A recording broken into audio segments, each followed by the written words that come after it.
spent swimmers that do cling together and choke their art.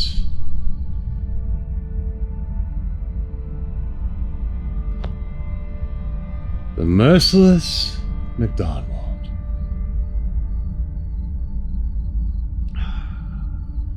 Worthy to be a rebel, for to that the multiplying villainies of nature do swarm upon him. From the western isles of troops and armaments is supplied, and fortune on his damned quarrel smiling showed like a rebel's whore.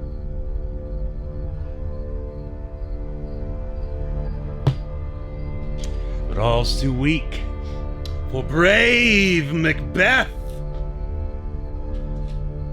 Once I deserved that name, disdaining fortune with his brandished steel, which smoked with bloody execution like Balor's minion, and carved out a passage till he faced the slave.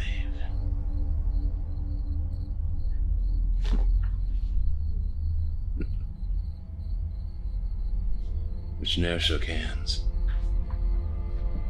nor bade farewell to him, till I unseamed him from the nave to the chops, and fixed his head upon our battlements. Some say he's mad. Others that lesser hate him do call it valiant fury. Seaton! I am sick at heart to behold Seaton, I say! His push will cheer me ever, or to seat me now. Those he commands move only in command. Nothing in love. Hang those that talk of fear. Seaton! Give me mine armor. Tis not needed yet. I'll fight till from my bones my flesh be hacked. Hail, Macbeth, hail to thee, Bane of Gods. All hail, Macbeth, hail to Bane of Gods. All hail, Macbeth. Shout, Let shout be hereafter. King hereafter. Good sir, why do you start and seem to fear things that do seem so fair? In the name of truth, be fantastical, or that indeed which outwardly ye show.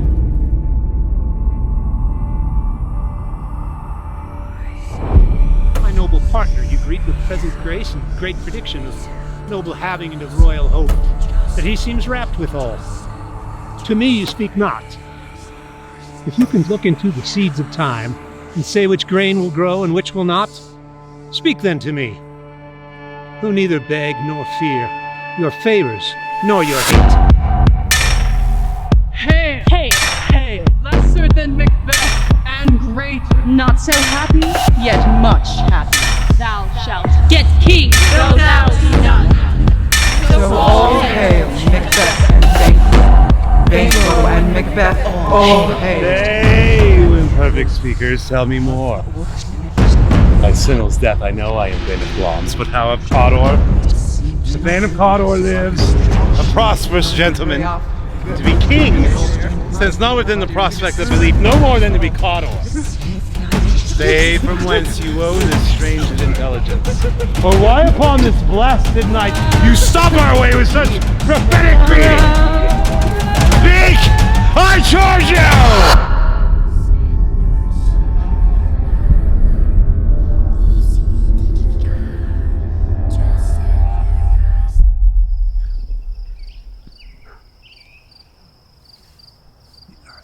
Bubbles, as the water has. And these are them. Whither are they vanished? Into the air. And what seemed corporal melted as breath unto the wind. Would they had stayed? Are such things here as we do speak about? Are we eaten on the insane root that takes the reason prisoner? Your children shall be kings. You shall be king. And Bane of Cawdor too, went it not so? To the self-same tune and words. Who's it? Most venerable sir. Most venerable. The king hath happily received, Macbeth. News of thy success, thick as hail, came post with post, and every one did bear thy praises in his kingdom's great defense.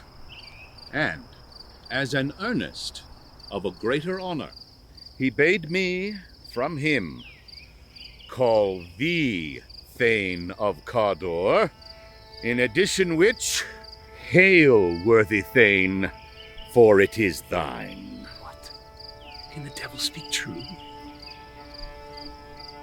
The Thane of Cawdor lives. Why do you dress me in borrowed robes? He who was Thane lives yet, but under heavy judgment bears that life which he deserves to lose. Whether he joined forces with MacDonald, or did line the rebel with hidden help and advantage, or with both did labor in his country's wrack, I know not, but treason's capital have overthrown him.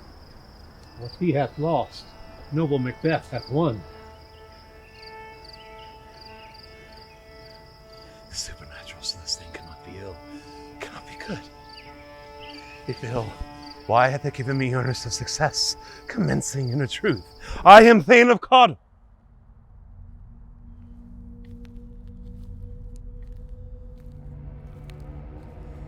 Why do I yield to that suggestion whose horrid image doth unfix my hair and make my seated heart knock at my ribs against the use of nature?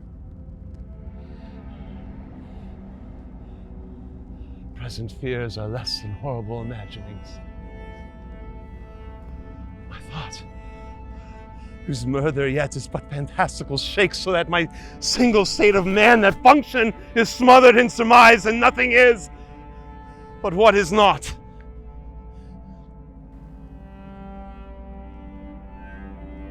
If chance will have me king, then chance may crown me without my stir.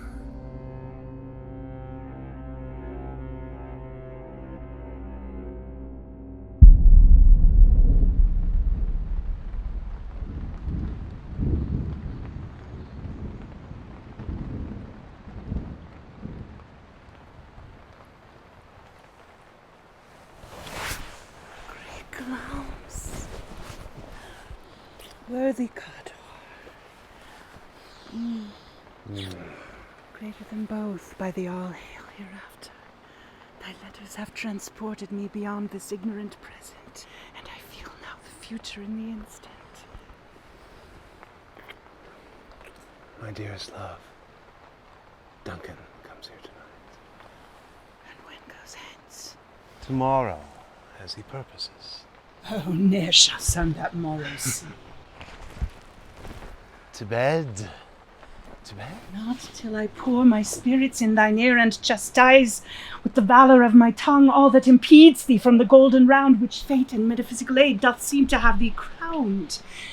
Yet do I fear thy nature. It is too full of the milk of human kindness to catch the nearest way. Thou wouldst be great. Not without ambition, but without the illness should attend it. I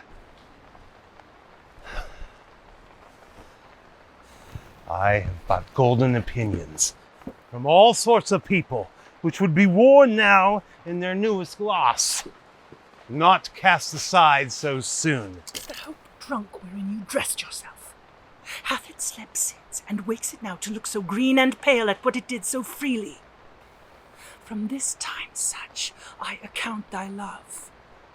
If but this blow might be the be-all and end-all. But here, on this bank and shoal of time, we jump the life to come.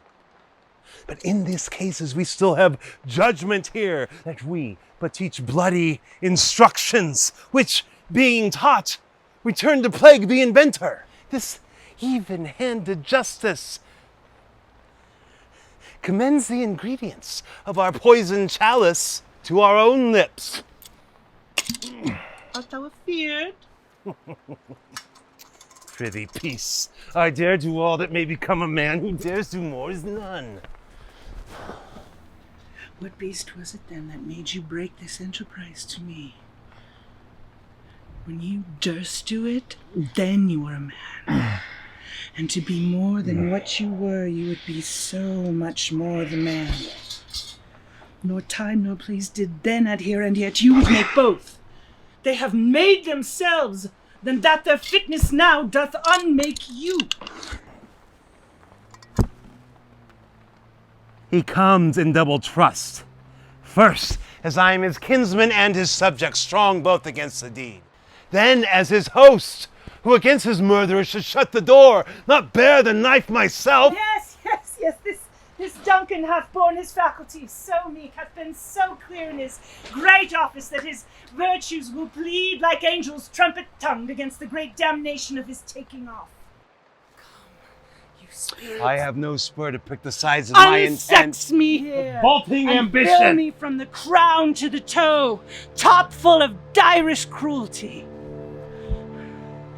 Come to my woman's breast and take my milk for gall, you murthering ministers, wherever in your sight the substances you tend on nature's mischief. Come, thick night, and pause me in the dunnest smoke of hell, that my keen knife sees not the wound it makes, nor heaven peep through the blanket of the dark to cry halt, halt.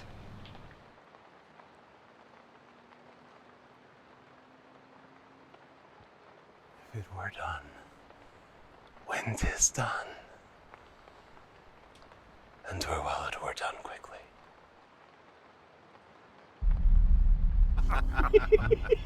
Dismayed not this our captain. As sparrows, eagles, Or the hare, the lion. as cannons overcharged with double cracks. So we doubly redoubled strokes upon the foe. And to conclude, The victory Fell on us.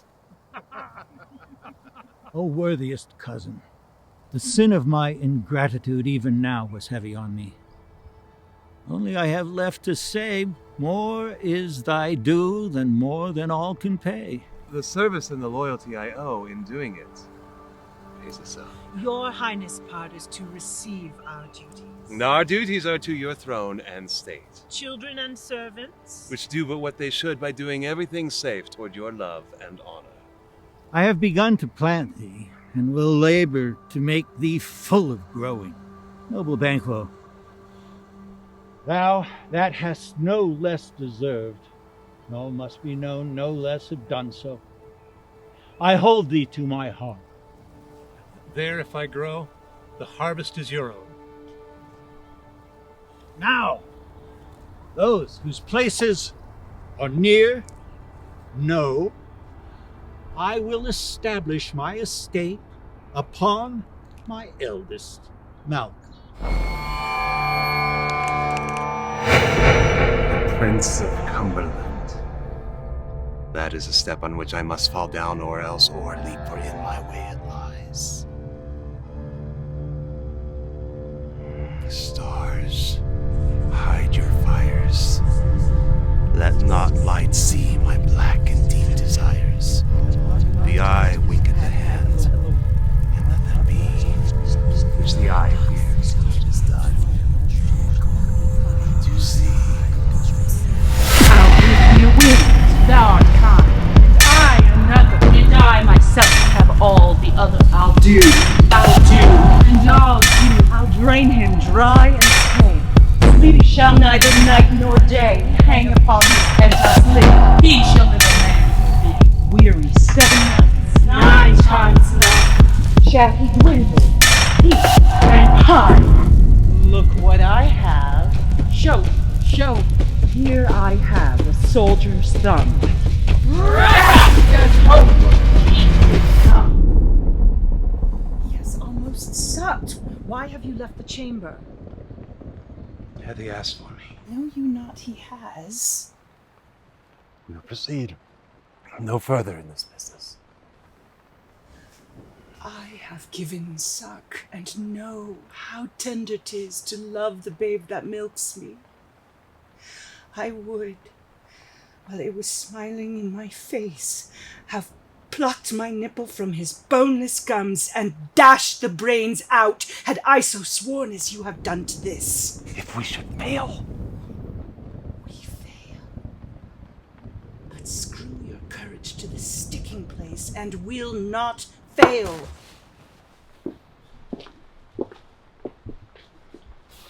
Duncan is asleep.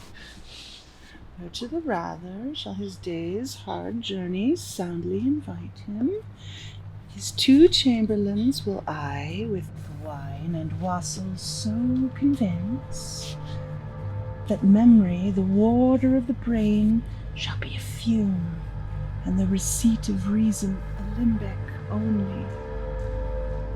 When, in swinish sleep, their drenched natures lie as in a death, what cannot you and I perform upon the unguarded Duncan?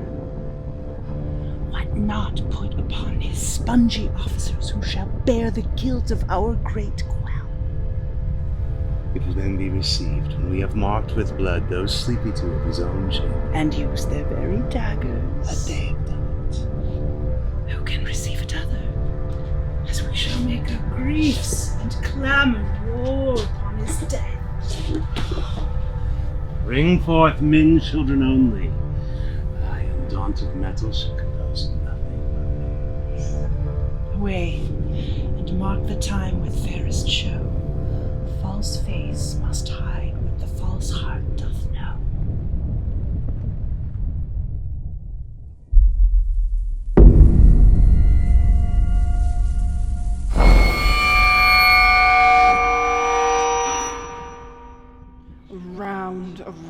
Around about, all ill comes running in. Round, around, around, about, all ill comes running in. All good keeps out, comes running in. All good keeps out.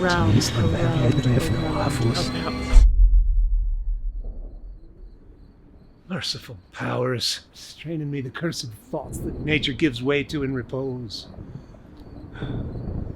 Who's there?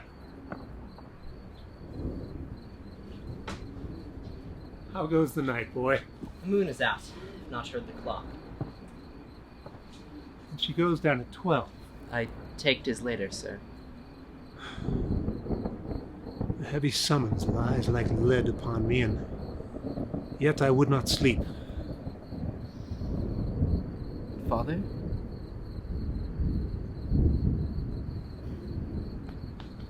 Get thee to bed.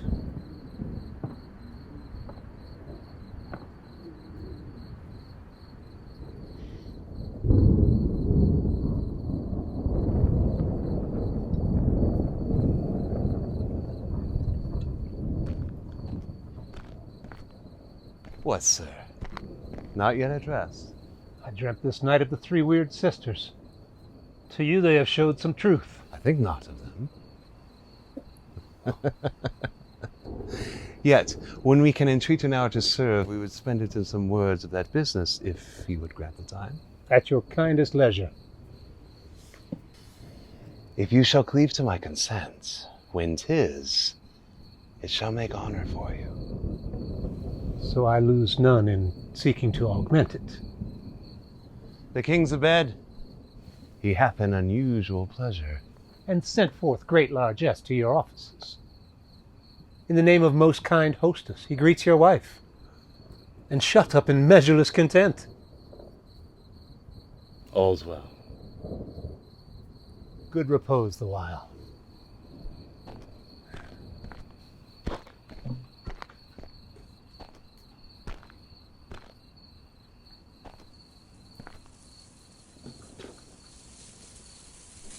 My lord. Go bid thy mistress, when my drink is ready, she strike upon the bell. Now all the one hath worked. Nature sees death, and wicked dreams, curtains.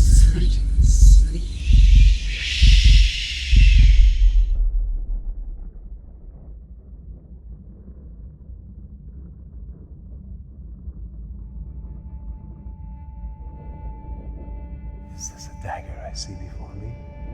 Handle toward my hand. Come, let me clutch thee! I have not. And yet I see thee still. Art thou not, fatal vision, sensible to feeling as to sight? Or art thou but a false creation proceeding from the heat oppressed brain.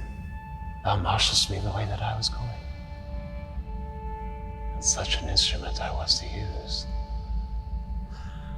Mine eyes have made the fool, or the other senses, or else worth all the rest. I see thee still, and on thy blade indulge in gouts of blood, which was not so before. There's no such thing!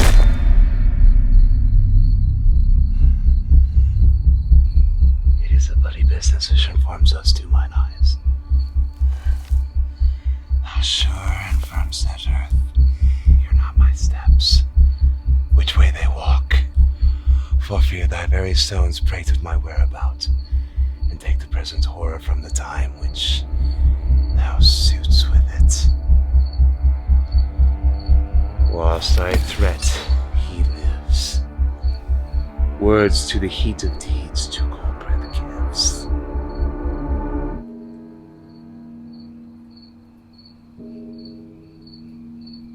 I go, and it is done. The bell invites me. Hear it not, Duncan, for it is a knell that summons thee to heaven or to hell.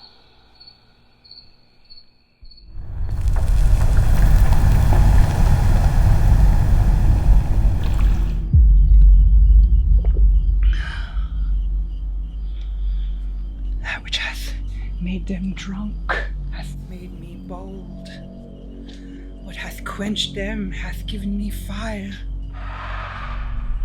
Hark! Peace! It was the Alvage, the fatal bellman which gives the Sterns good night. He is about it. The doors are open, and the surfeited grooms do mock their charge with snores. I have drugged their passets, that death and nature do contend about them, whether they live or die. What is you? What up?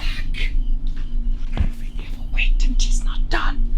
The attempt and not the deed confounds us. Oh, lost. I laid their daggers ready. He could not miss them. Had he not resembled my father as he slept, I had done't. My husband. I have done the deed. Didst thou not hear a noise? The owl scream and the crickets cry. Did not you speak? When? Now. As I descended? Hark! Who lies in the second chamber? Malcolm. Oh, this is a sorry sight. Foolish thought to say a sorry sight. Someone did laugh in sleep, and another cried, "Murder!" That they did wake each other. I stood and heard them, but they did say their prayers and adjust them again to sleep. One cried, "God bless us," and amen the other, as they'd seen me with these hangman's hands. Listening their fear, I could not say amen when they did say, "God bless us." Consider it not so deeply. Wherefore could not I say amen? I had most need of blessing, and amen stuck in my throat. These deeds must not be thought after these ways. So, it will make us mad. Methought I heard somebody cry, "Sleep no more. Macbeth does murder sleep." The innocent sleep.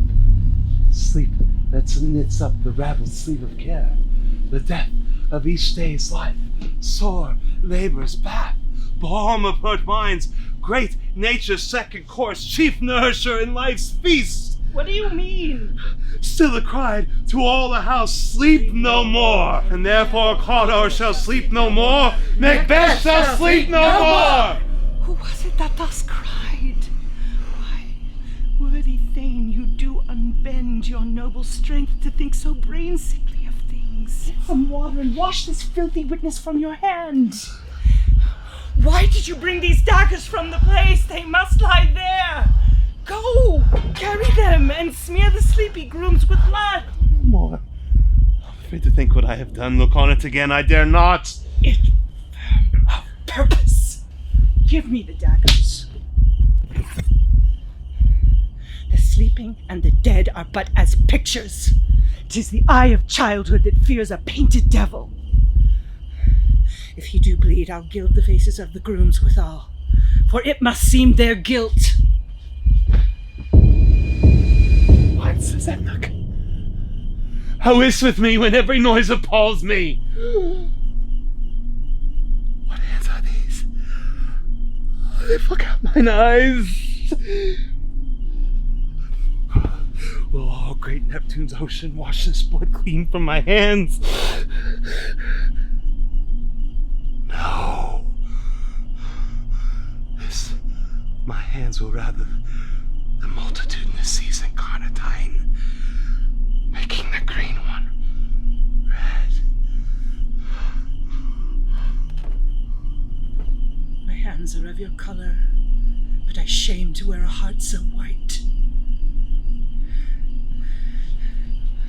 A little water clears us of this deed. See how easy it is then. Your constancy hath left you unattended. Knocking. Be not lost so poorly in your thoughts. No, my deed. To best not on myself. Wake Duncan with thy knocking. I would thou couldst.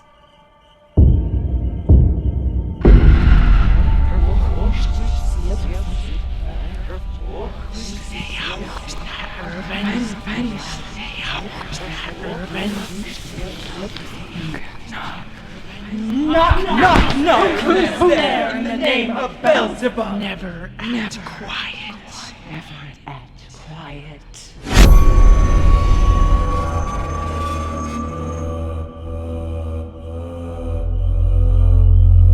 What are you? This place is too cold for hell. It's too cold for hell.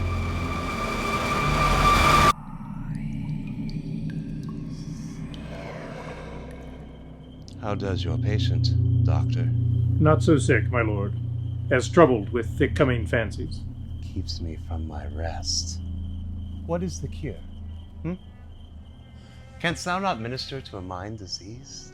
Pluck from the memory a rooted sorrow, raise out the written troubles of the brain, and with some sweet oblivious antidote, cleanse the stuffed bosom of that perilous stuff which weighs upon the heart. Therein, the patient must minister to himself. Oh, throw physic to the dogs! I'll none of it. Drink, sir, is the great provoker of three things: nose painting, sleep, and urine. Lechery, sir, it provokes and unprovokes. It provokes the desire, but takes away the performance. Therefore, much drink may be said to be an equivocator with lechery. It sets him on and takes him off. It makes him and it mars him. It persuades him and disheartens him. Makes him stand to and not stand to. In conclusion, it equivocates him in his sleep, and giving him the lie, leaves him. My lord.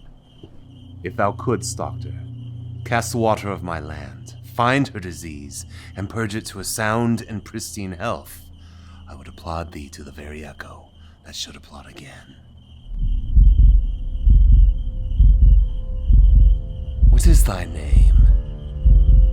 Thou'll be afraid to hear it. No, though thou call'st thyself a hotter name than any is in hell. My name's Macduff. Is the king stirring? Worthy thing. Not yet. He did command me to call timely on him. I almost slipped the hour. This is the door. Well, I'll make so bold as to call, for it is my limited service. Goes the king hence today? He does. He did appoint so. The night has been unruly. Where I lay, lamentings were heard in the air, strange screams of death, and prophesying with accents terrible of dire combustion and confused events new hatched, to the woeful time. 'Twas a rough night.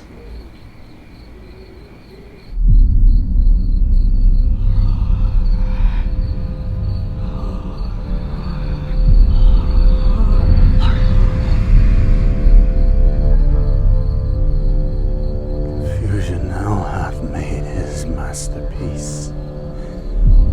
Most sacrilegious murder hath broke up the lords in the temple, stolen the life of the building.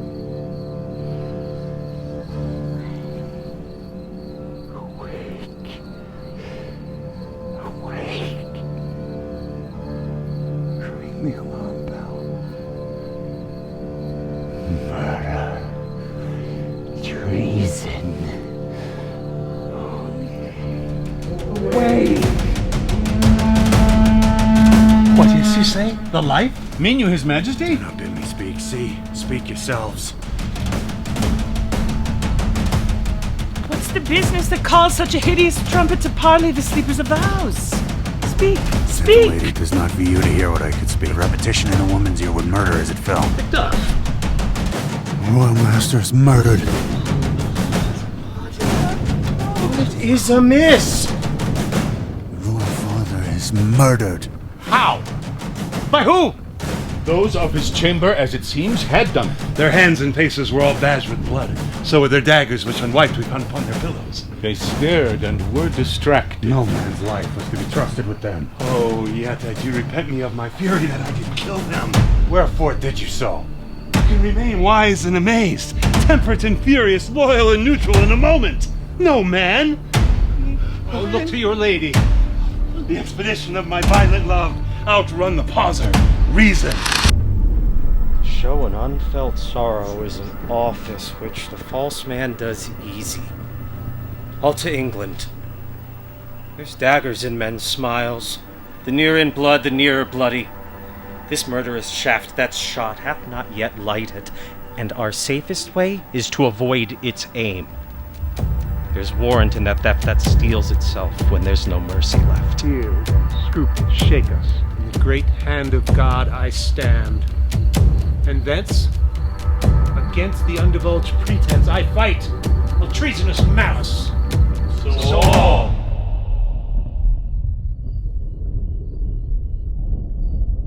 "'Tis said that day, a falcon, towering in her pride of place, was by a mousing owl hawked at and killed.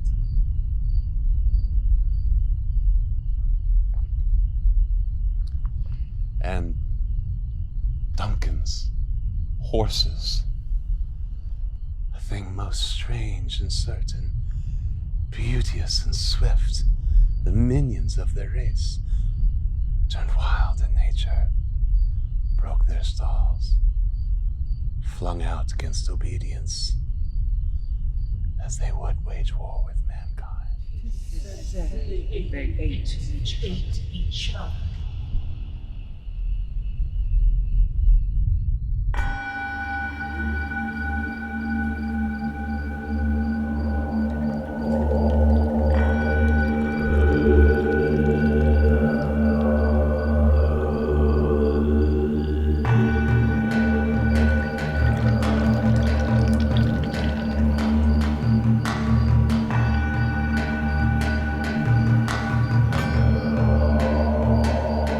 How goes the world, Father?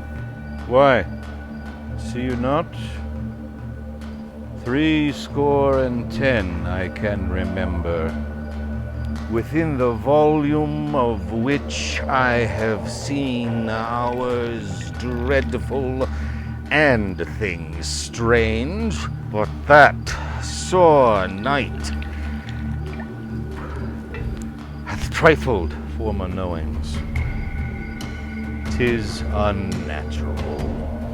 Thou seest the heavens troubled with man's acts, threaten his bloody stage. Is it known then? Who did this more than bloody deed? Those that Macbeth hath slain. Alas the day. What good could they pretend? And they were suborned. Malcolm, the king's son, stolen away and fled, which puts upon him suspicion of the deed. Against nature still. Thriftless ambition will raven up thine own life's means. And 'tis most like the sovereignty will fall upon Macbeth. Shall not be long before he goes to Scone to be invested. Where's Duncan's body? Carried to Combekill, the sacred storehouse of his predecessors and guardian of their bones. Will you to Scone? No, father. Not to 5. Well, I will thither. Well, may you see things well done there. Farewell, father. Was there older cities here than I know? God's benison go with you. And with those who would make good of bad and friends of foes.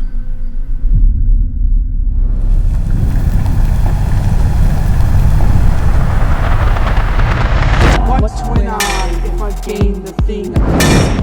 A dream, a breath, a froth of fleeting joy. Who buys a minute's mirth to wear a week, or sells eternity to give a toll? For one sweet grape, who would the vine destroy? Or what fond beggar, but to touch the ground, would with the scepter stripped be struck down? Thou hast it now. King, Cawdor, Glamis, all as the weird women promised. And I fear thou playedst most foully for it. Yet it was said. It should not stand in thy posterity, but that myself should be root and father of many kings.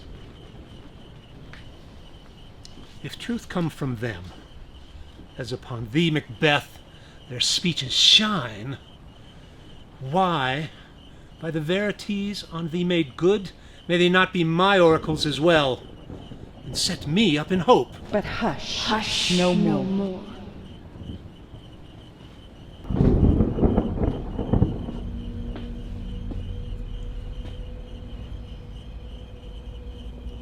Go you this afternoon? Aye, my good lord. We should have else desired your good advice in this day's council. We'll take tomorrow. Is it far you go? Not sad, all spent, where our desire is got without content. Your face, my babe, is as a book where men may read strange matters. Tonight we hold a solemn supper, sir. Fail not our feast. My lord, I will not. We hear our bloody cousin Malcolm is bestowed in England. Tell me, what purgative drug would scour these English hands? Hearest thou of? There are 10,000. Geese! Villains! Soldiers. What? Art thou feared? They have tied me to a stake. I cannot fly. Sleep no more. Does Fleance with you? Aye, my good lord. Fly, Fleance. Oh, stay. Yet. A few words more. Our time does come upon us. Well then. God be with you, friend. Farewell.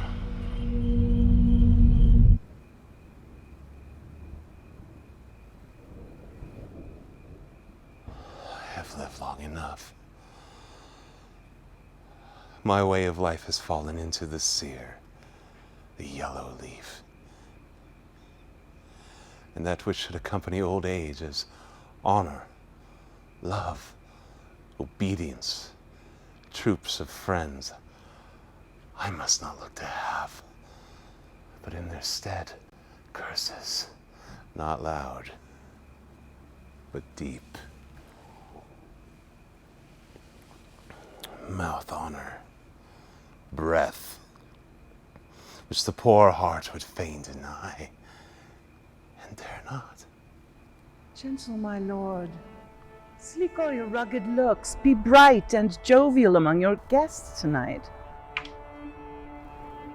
Our fears in Banquo stick deep, and in his royalty of nature reigns that which would be feared. You must leave this. But let the frame of things disjoint, both the worlds suffer.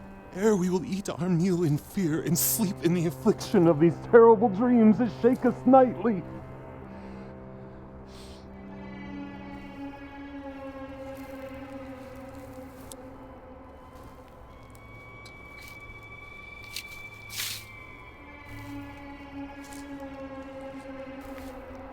To be thus is nothing but to be safely thus. He chid the sisters when first they put the name of king upon me and bade them speak to him. Then, prophet-like, they hailed him father to a line of kings. Upon my head, they placed a fruitless crown and put a barren scepter in my grasp. Thence, to be wrenched with an unlineal hand, no son of mine should see me, if it be so. For Banquo's issue have I filed my mind. For them, the gracious Duncan have I murdered. Put rankers in the vessel of my peace. Only for them, and mine, eternal jewel, given to the common enemy of man, to make them kings, the seed of Banquo kings!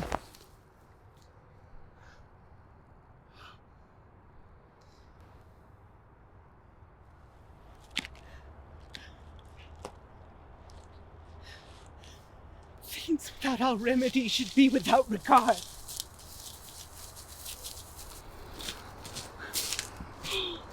Full of scorpions is my mind, dear wife. What's to be done? Be innocent of the knowledge, dearest Chuck, till thou plot the deed. Let him be with the dead. Whom we to gain our peace will send the peace.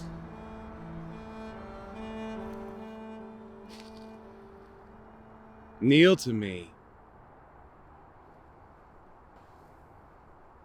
I said kneel.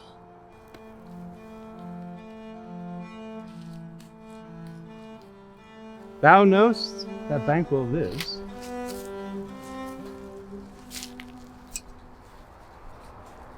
Are you so gospeled to pray for this good man and for his issue, whose heavy hand hath bowed you to the grave and beggared yours forever? Banquo was your enemy. True, my lord. I can't hear you. True, my lord. Well, so is he mine. And in such bloody distance that every minute of his being thrusts against my nearest of life.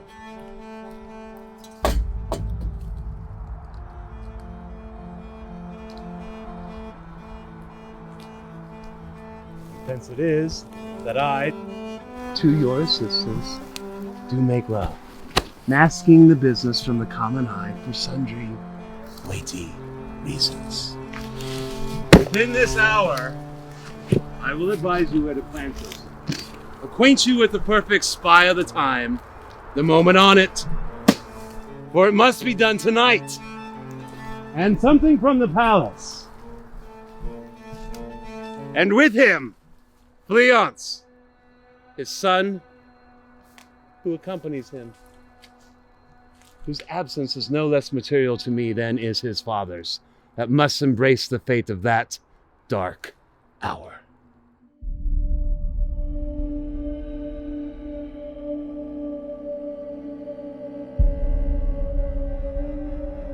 Come, seething night, scarf up the tender eye of pitiful day, and with thy bloody and invisible hand to cancel and tear to pieces that great bond which keeps me pale. Night thickens, and the crow makes wing to the rooky wood. Good things of day begin to droop and drowse. Last night's black agents to their praise do rouse.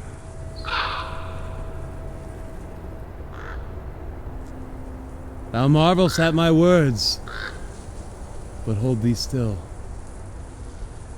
Things bad begun make strong themselves by ill.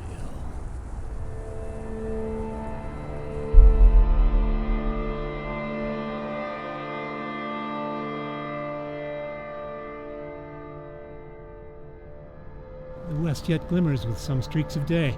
It will be rain tonight. What is your substance? Where are you made that millions of strange shadows on you tend? Will we rain tonight? Is he dispatched? My lord, his throat is cut. That I did for him.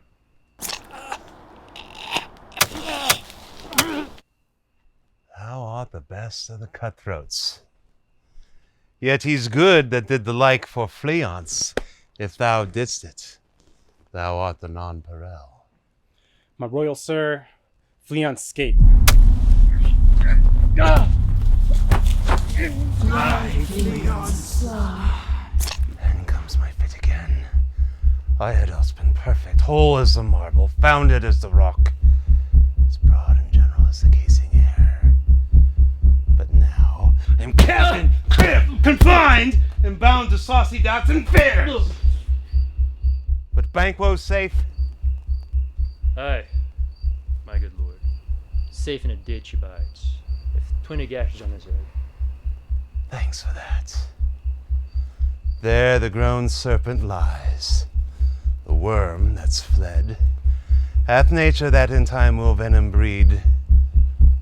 No teeth for the present. My lord, you did not give the cheer. The feast grows cold. Take them hence. Tomorrow we'll hear ourselves again.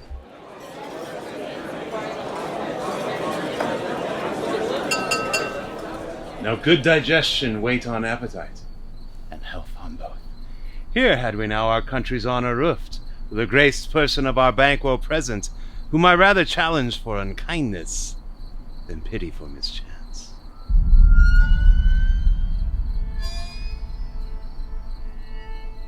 My lord, his absence lays blame upon his promise. What is that moves your hands? Which of you have done this? What, my good lord? Thou canst not say I did it. Never shake thy gory locks at me. Worthy friends, my lord is often thus, and hath been from his youth. The fit is momentary. Upon thought he will again be well. If much you note him, you shall offend him and extend his passion. Feed and regard him not. Are you a man? Aye, and a bold one that dare look on that which might have brought the devil. Oh, proper stuff. This is the very painting of your fear. This is the air-drawn dagger which you said led you to Duncan. Shame itself! Why do you make such faces? When all's done, you look but on thin air. Prithee, see there! Behold, look low! Why? What care I? If thou canst nod, speak too. If charnel houses and graves, send those that we bury back. Our monuments shall be the maws of kites! What? Quite unmanned in folly. If I stand here, I saw him.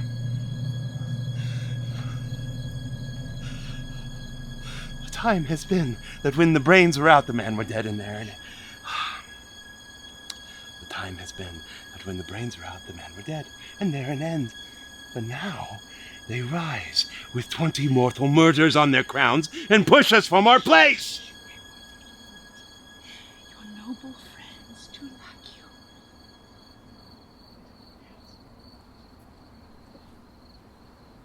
Do not muse at me, my most worthy friends.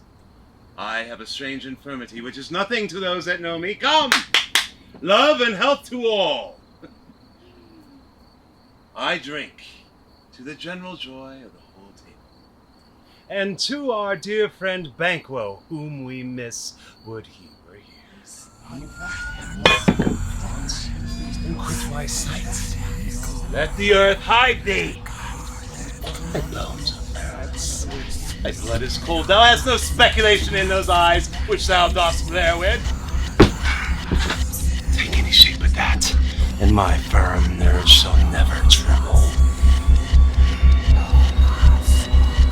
Hence, horrible shadow. Unreal mockery, hence!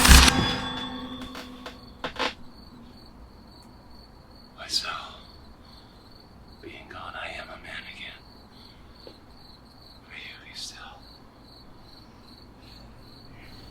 You have displaced the mirth, broke the good meeting with most admired disorder. Can such things be, and overcome us like a summer's cloud without our special wonder? You make me strange, even to the disposition that I owe, when I think you can behold such sights and keep the natural ruby of your cheeks when mine is blanched with fear. I pray you, speak not. Grows worse and worse, questions enrage him. At once, good night. Stand not upon the order of your leaving, but go. At once!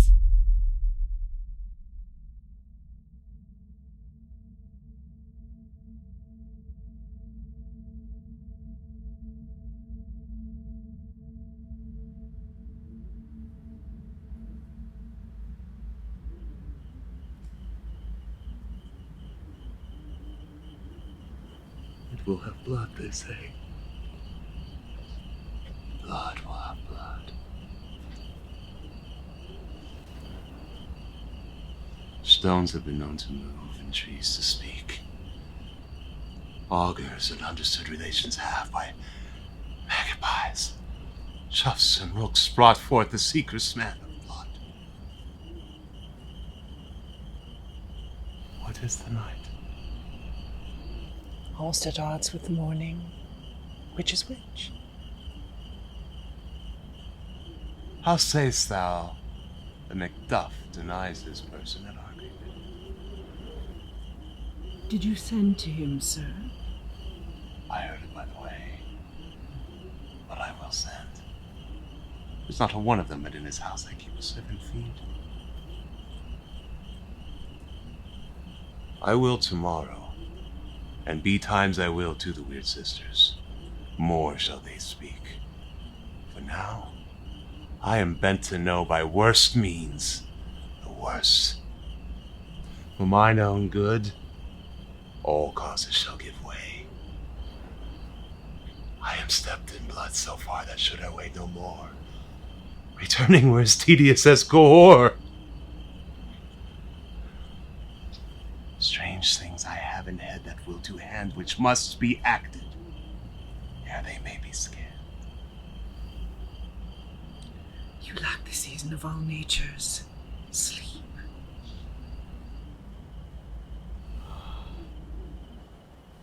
Come. Will to sleep. My strange and self-abuse is the initiate fear that once hard use. We are yet but young indeed.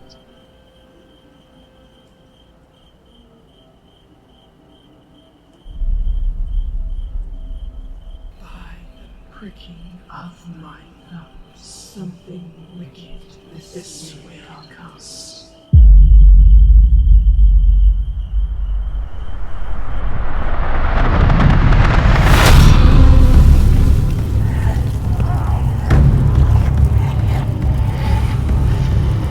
Thrice the brinded cat hath been, thrice and once the hedgehog whined. Mark your thoughts, 'tis time, the weird sisters, hand in hand, posters on the sea and land, thus to go about, thrice to thine, and thrice to mine, and thrice again to make up nine. Peace! The charms wound up.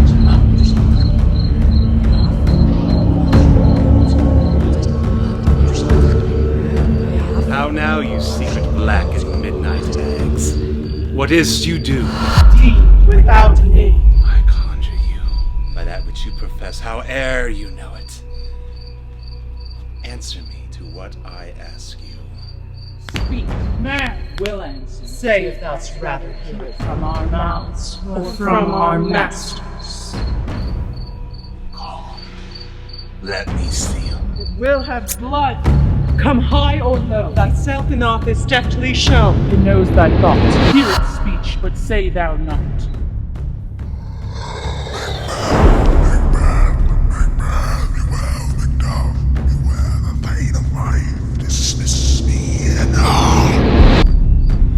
Thou hast harped my fear aright.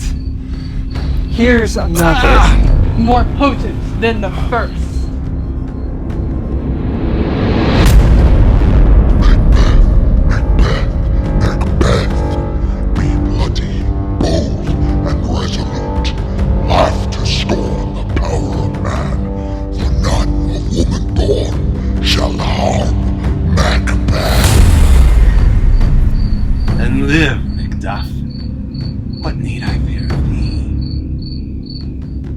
But yet I'll make assurance double sure.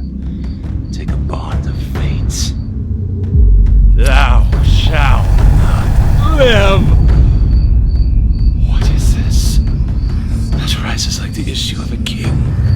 Listen, but speak not to it. You lie in metal proud and take no care.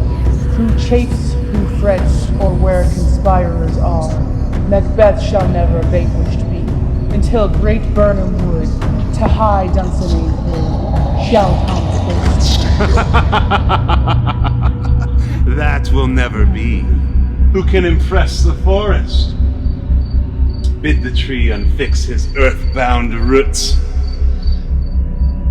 Sweet bones, good. Rebellious dead rise never to the wood of Birnam rise, and our high place Macbeth shall live the lease of nature, pay his breath to time and mortal custom. Yet my heart throbs to know one thing more. Tell me, if your art can tell so much, shall Banquo's issue ever reign in this kingdom? Seek to know no more. I will be satisfied. Deny me this, and an eternal curse fall on you.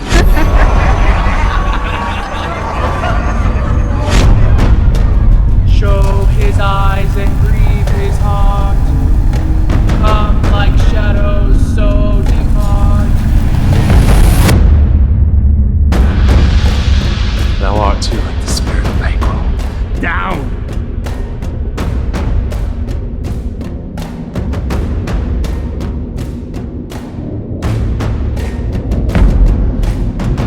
Thy crown does sear my eyeballs and thy hand. Thou other gold-bound brow is like the first. A third is like the former. Filthy hags! Why do you show me this? A fourth? Starved eyes! What? Will the line stretch out to the crack of doom? If no awful foul and fair a day I have not seen. Warm's life. Now I see 'tis true. Blood-boltered Banquo smiles upon me and points at them for his. What is this so? Saw you the Weird Sisters? No, my lord. Came they not by you? No, indeed, all's well. Infected be the air whereon they ride, and damned all those that trust them. Satan! What news? Macduff is fled to England. Fled to England? Aye, my lord. Thou anticipates my dread exploits. The flighty purpose never is o'ertook, unless the deed go with it. From this moment, the very first things of my heart shall be the first things on my hand, and even so, to crown my thoughts with acts, be it thought and done. I pray you no more, my lord, no more. Castle Macduff I will surprise, seize upon Fife, give to the edge of the sword his wife, his babes, and all unfortunate souls that trace him in his line. No boasting like a fool, this deed I'll do before this purpose cool. had he done to make him fly the land? Must have patience, madam. He had none. His flight was madness. When our actions do not, our fears do make us traitors. You know not whether it was his wisdom or his fear. Wisdom. To leave his wife, to leave his babes, his mansion and his titles, in a place from whence himself does fly. He loves us not. All is the fear, and nothing is the love. As little is the wisdom where the flight so runs against all reason.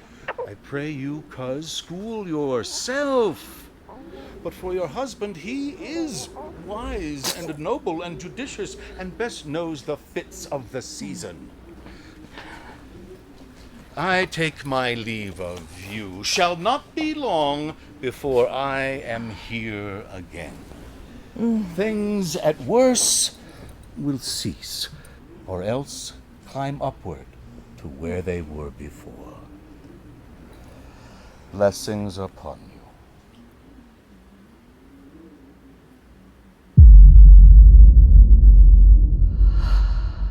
Dear child, your father's dead.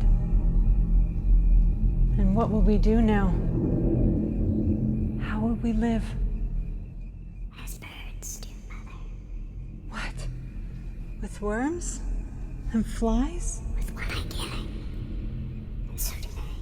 My father is not dead for all your sake. Yes, he is dead. How wilt thou do for a father? If he were dead, you'd weep for him. If he would not, it were a good sign that I should quickly have a new father. Poor prattler.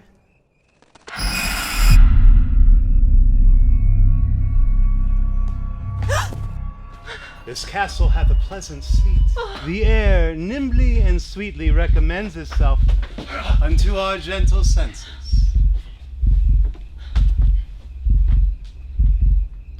Where is your husband? I hope in no place so unsanctified where such as thou mayst find him. Where is your husband? Fled to England.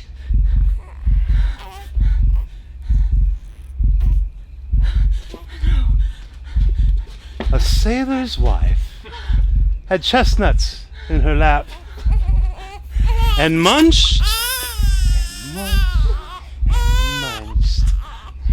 Give me, quoth I, aroint thee, witch! The rump-fed Runyon cries. Her husband's to Aleppo. Master of the tiger, but in a sieve, I'll thither sail. And like a rat without a tail, I'll do.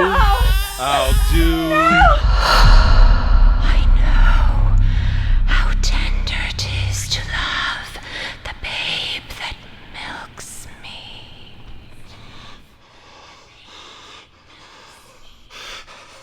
And I'll do.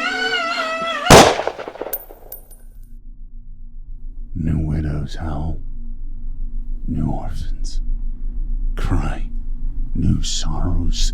Each new morn strike heaven on the face. This tyrant whose sole name blisters my tongue Was once thought honest. You have loved him well. He hath not touched you yet. I am not treacherous. But Macbeth is! Why, in that rawness, left you wife and child without leave taking? I pray you, let not my jealousies be your dishonors, but mine own safeties. You may be rightly just, whatever I may think. Bleed, country, great tyranny lay thou thy base. Sure for goodness dare not check thee. Wear thou thy wrongs, the title is afeard. Cut me loose. I would not be the villain thou thinkst for the whole space that's in the tyrant's grasp and the riches to boot. Be not offended. I speak not as in absolute fear of you. I think our country sinks beneath the yoke. It weeps, it bleeds, and each new day a gash is added to her wounds. Yet, My poor country shall have more vices than it had before, more suffer in more sundry ways than ever, by him that shall succeed. And what should he be? It is myself, I mean, in whom I know all the particulars of vice so grafted that when they shall be opened, Black Macbeth will seem as pure as snow. In the poor state, esteem him as a lamb being compared to my confineless arms. That and the legions of horrid hell could come a devil more damned than evils to top Macbeth. Grant him bloody, luxurious, avaricious, false, deceitful, sudden, malicious, smacking of every sin that has a name, but there is no bottom, none, to my voluptuousness.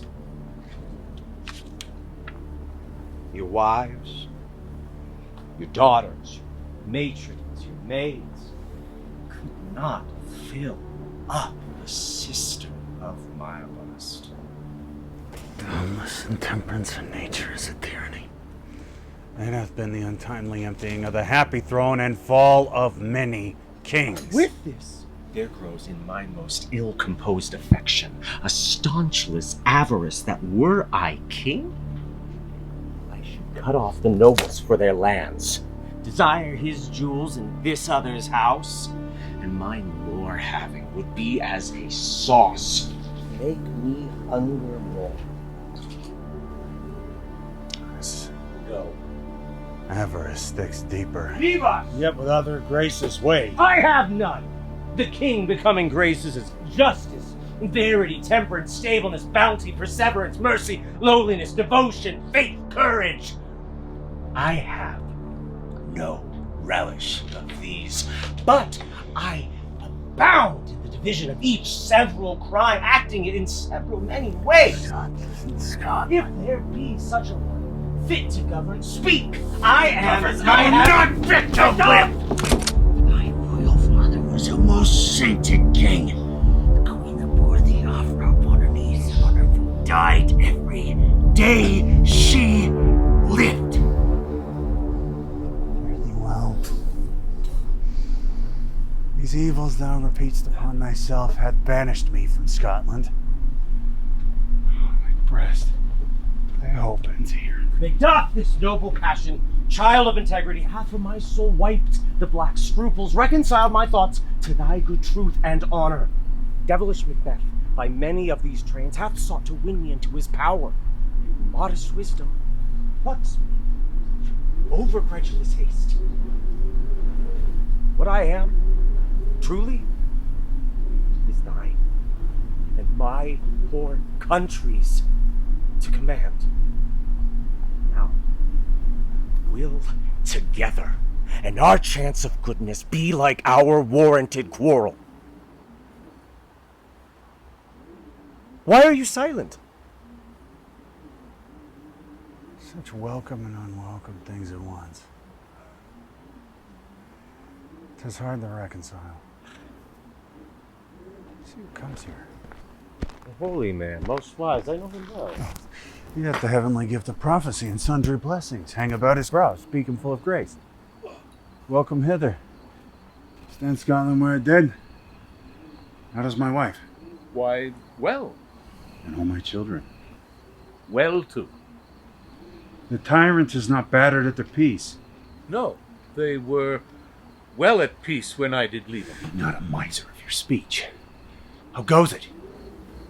Let not your ears despise my tongue, which shall possess them of the heaviest sound ever yet they heard. Your castle is surprised, your wife and babes savagely slaughtered. To relate the manner, were upon the quarry of the murdered deer, to add the death of you. Merciful heavens. What, man? Ne'er place your hand upon your brows. Give sorrow words. The grief that does not speak whispers the o'erfraught heart and bids it break. All my children? Wife, children, servants, all that could be found. I must be from this my wife killed too. I have said. Be comforted. Let us make medicines of our great revenge to cure this deadly grief. He has no children! Oh, my pretty ones, did you say all? Oh, hell cried all my pretty chickens in their dam at one fell swoop! Dispute it like a man! Do so!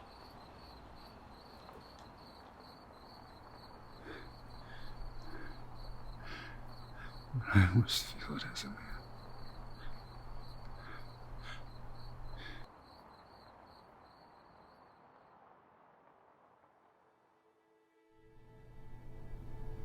Cannot remember such things were. They were most precious to me.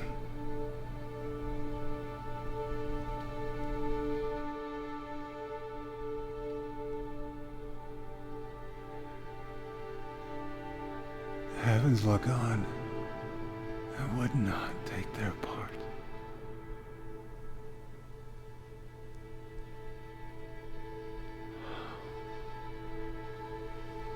Sinful Macduff,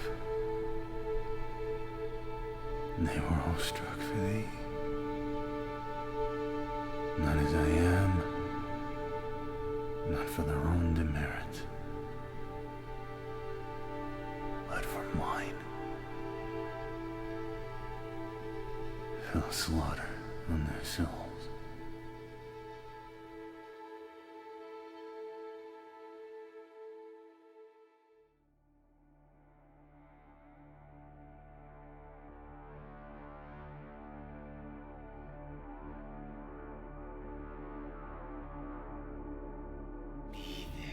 The whetstone of your sword. Let grief convert to anger. Blunt not your heart, and raise it! Heaven rest them now.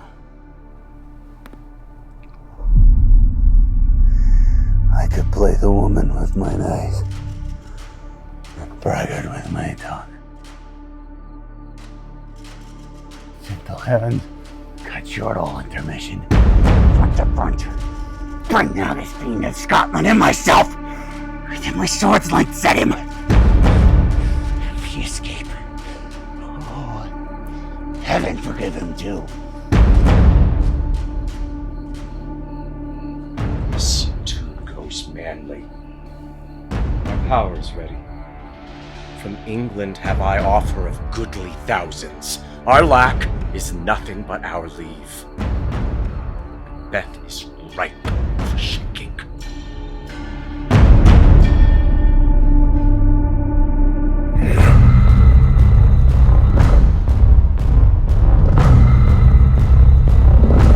The English power is near, led on by Malcolm, his uncle Stuart, and the bold Macduff.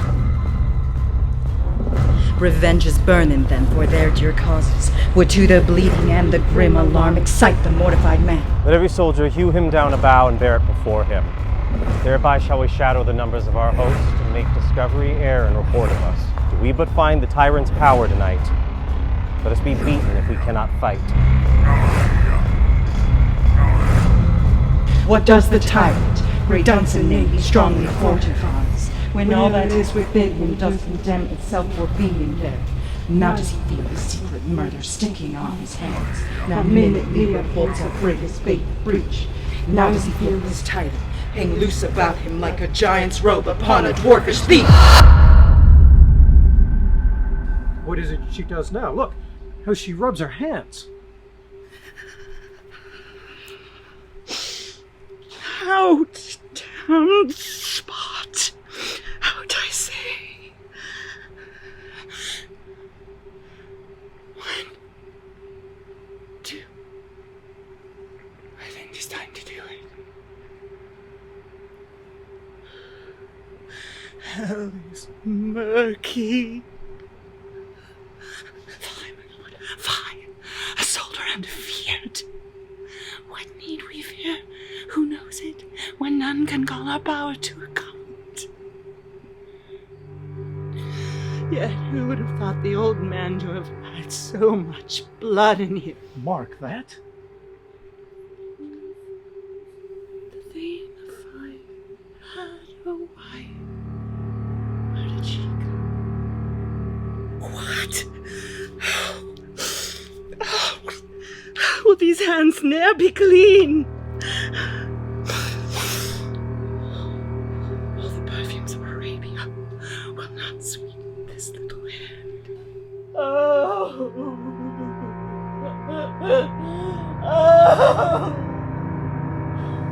What a sigh is here! Sorely charged. No more of that, my lord, no more of that. You mar with all this starting. I tell you yet again, Banquo's buried. He cannot come out on's grave. Even so. To bed. To bed. There's knocking at the gate. Wash your hands. Put on your nightgown. Look not so pale. Give me your hand. Come. Give me your hand. What's done cannot be undone. To bed. Doctor, look after her. Find her disease. Purge it to a sound and pristine health. This disease is beyond my practice. Yet, I have known those which have walked in their sleep, who have died holily in their beds.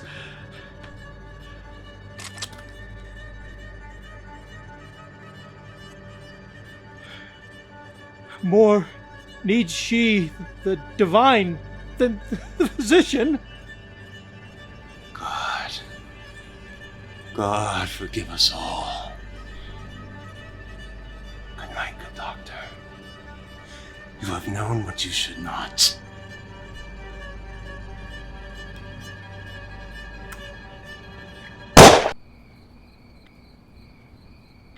Bring me no more reports. That's the boy, Malcolm. Is he not born of a woman? The spirits that know all mortal consequence have pronounced me thus. Fear not, Macbeth, for no man born of woman shall e'er have power upon thee. Fly, false things! Though Barnum would remove to Dunsinane, I cannot taint with fear.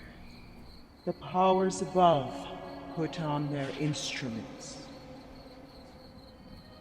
Receive what cheer you may. The night is long that never finds the day.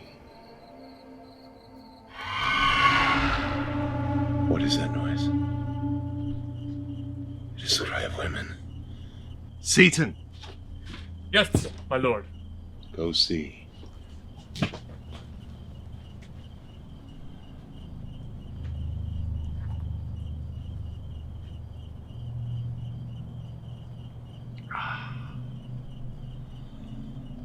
I have almost forgot the taste of fear.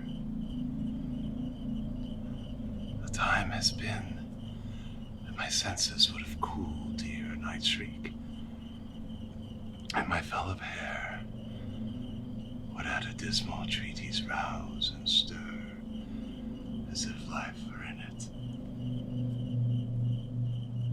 I have slept full of horrors, direness, familiar to my slaughterous thoughts, cannot at once start me.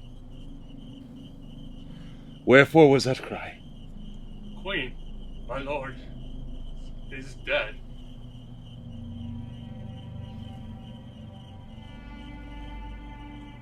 She should have died hereafter.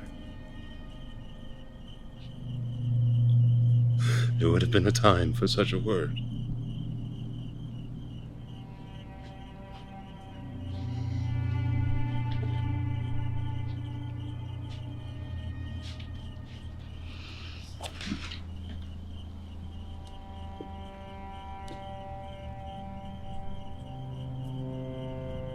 Tomorrow, and tomorrow,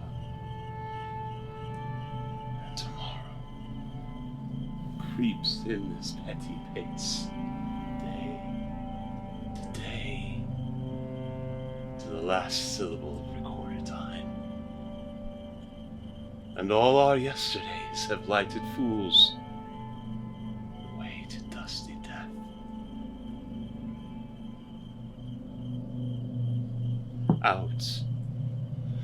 Out, brief candle.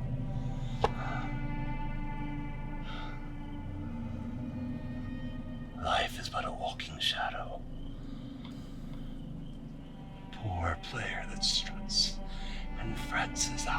stage,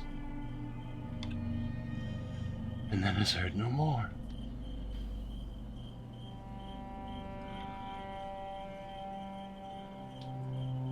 It is a tale told by an idiot, full of sound and fury, signifying nothing.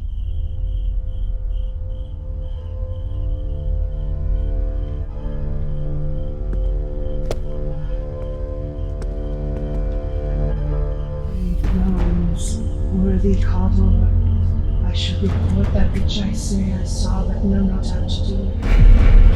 Well say, man, as I did stand today upon the hill, I looked toward Burnham, and anon, methought the wood began to move. Liar and slave!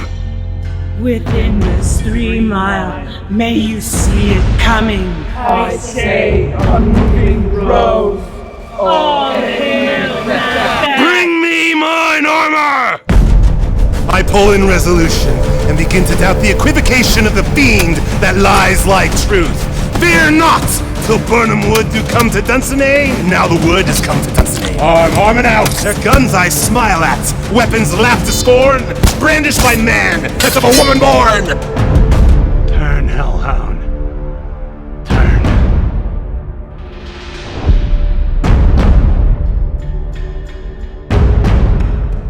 All men else I have avoided thee. But get thee back! My soul is too much charged with blood of thine already. My wife and children's ghosts will haunt me still. If thou should be slain in with no stroke of mine, thou bloodier villain than terms can give thee out. I have no words. My voice is in my sword.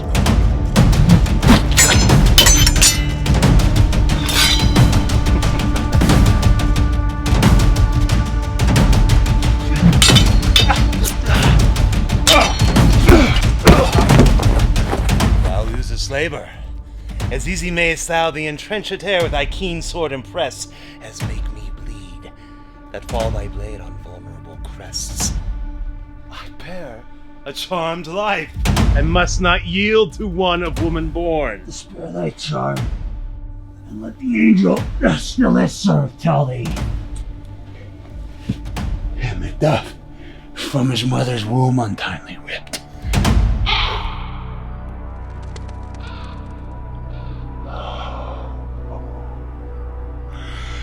Accursed be the tongue that tells me so, for it have cowed my better part of man, and be these juggling fiends no more believe, have halted to us in a double sense, to keep the word of promise to our ear, and break it to our hope. I'll not fight with thee. And yield, the coward!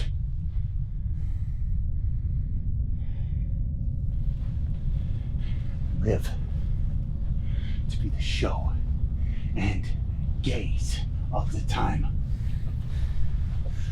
We'll have thee so rare where monsters are, painted upon a pole, and under it here may you see the tyrant.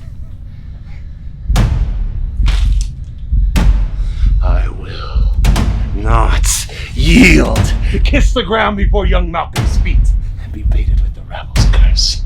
The Burnham would become the Dunsinane, and thou oppose being of no woman born. And I will try the last. Lay on, Macduff, and damned be him that first cries home. Enough.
Thus time feeds oblivion with the fall of kings.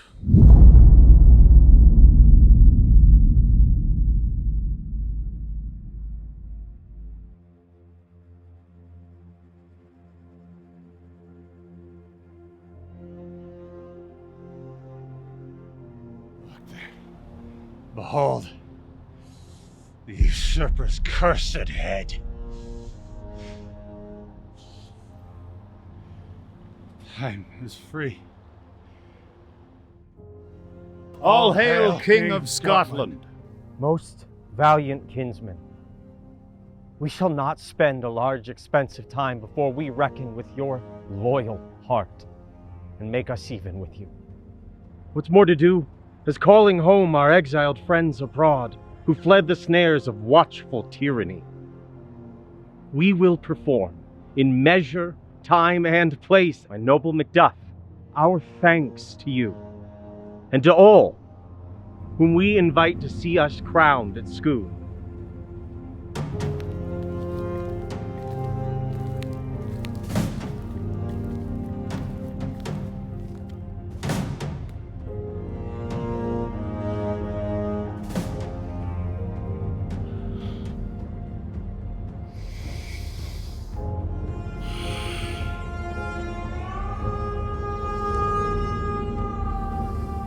When shall we then meet again? In thunder, lightning, or in rain? What are you? Fair is foul, and foul